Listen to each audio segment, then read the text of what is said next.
If we look to the Quran, we'll find that 3%, you just take all the verses in the Quran that are of a legal nature, and then count all the verses of the Quran, take the quotient, and you'll find out that about 3% of them are commands and prohibitions, divine commands and prohibitions.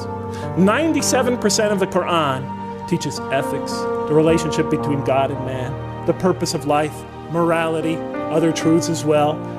The history of nations in the past teaches us how to be self-critical, how to use reason and faith, the extreme importance of using reason and faith, teaches many, many major themes. You know what I was taught when I became a convert? Rules, rules, rules. If I hadn't studied this religion myself and entered this religion and all I received were rules, rules, rules, I would have left it the next day. Thank God I read the Quran first.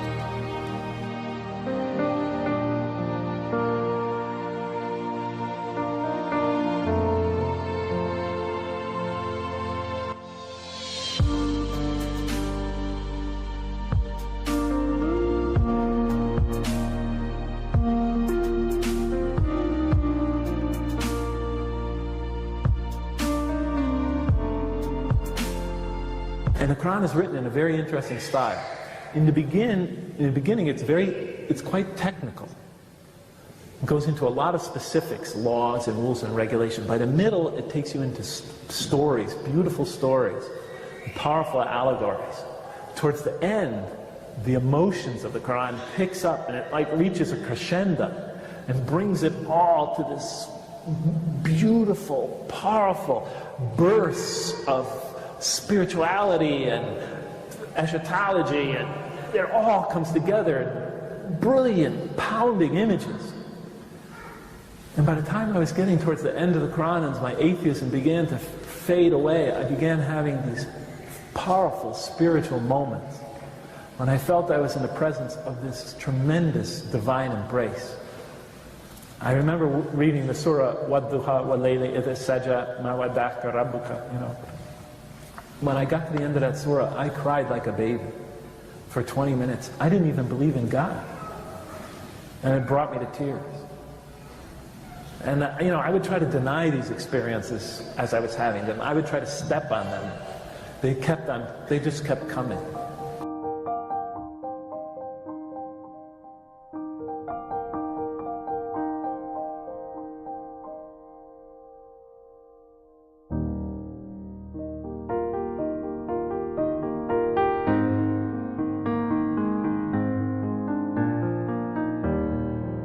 And I look at the first surah, I turn to the first surah, and I'm just reading it out of academic curiosity. And in the name, it's obviously a hymn of praise to me. It's like a psalm for those of you who know the Bible. At least it starts that way. In the name of God, the merciful, the compassionate, all praise be to God, ruler of all worlds, master, king, or master of the day of judgment. Actually, the day of requital, the day of recompense, the day when accounts are settled. To you alone, and then it goes on from there. And I'm reading it, and I'm thinking, oh, a hymn of praise, a psalm. And I get to the end of it, and then as I get to the end of it, I realize, oh, the last few lines slipped into, made a subtle transition into a prayer for guidance. Show us the straight path, the path of those whom you have favored, not those who have gone astray, or upon whom is violence or wrath. And I thought, what a clever author. You know, he tricked me into making a prayer for guidance, a supplication for guidance. Clever man. So I assumed that, of course, the Quran had a human author. So I turn to the next surah, and it begins Alif, Lam, Mim, 3 Arabic letters. Then that is the book, wherein no doubt is the guidance for those who are on their toes or vigilant.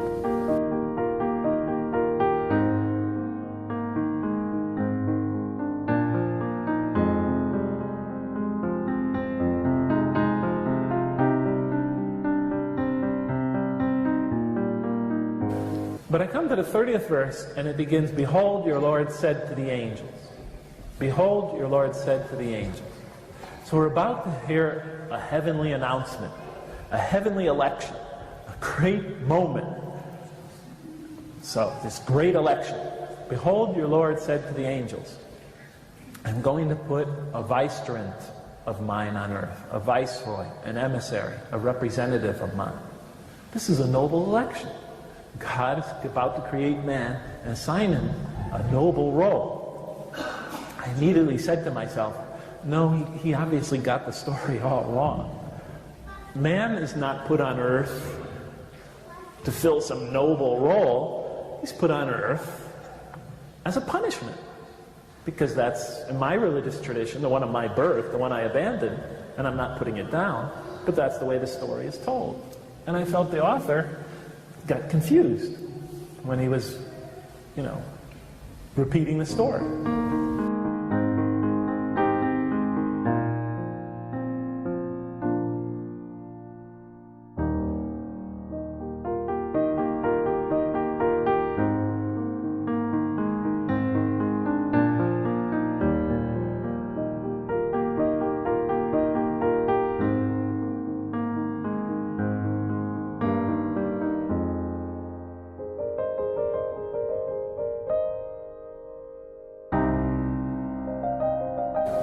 Then the angel said, will you put therein one who will spread corruption and shed much blood, while we, the angels, celebrate your praises and glorify you?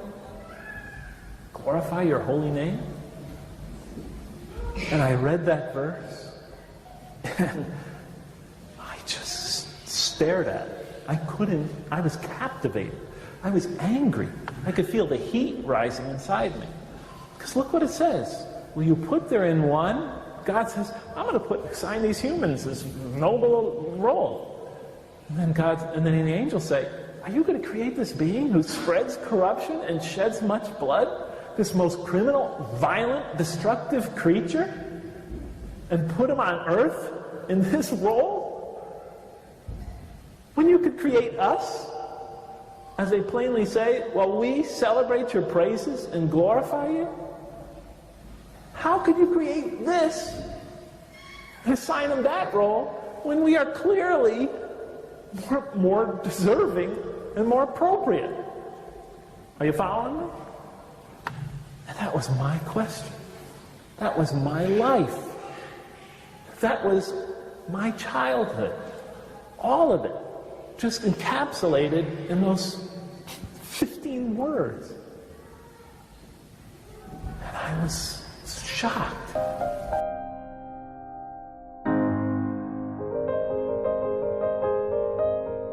By the time I had finished the Quran, all the arguments I had against the existence of God, all the premises I had built against his existence, one by one, I saw them falling apart.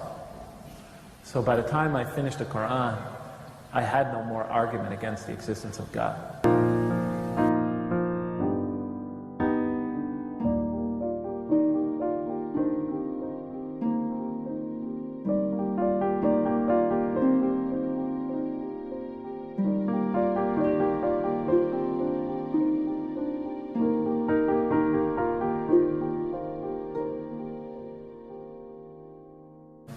I said, can you tell me what it feels like to be a Muslim?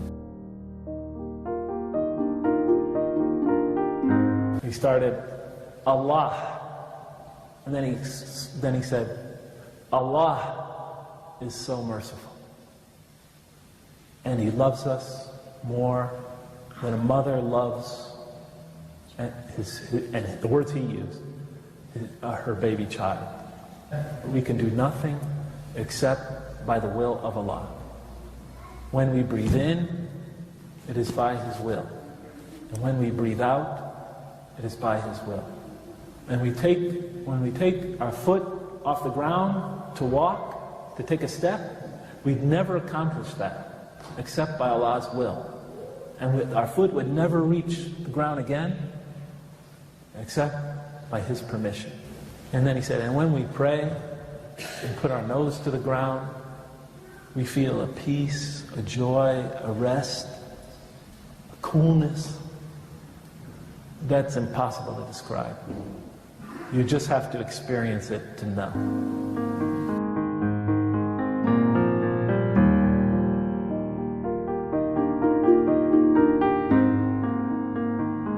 Ashadu, and I say Ashadu, and La ilaha ilaha. And I tell you, with each word, I felt like I had been dying of thirst all those years.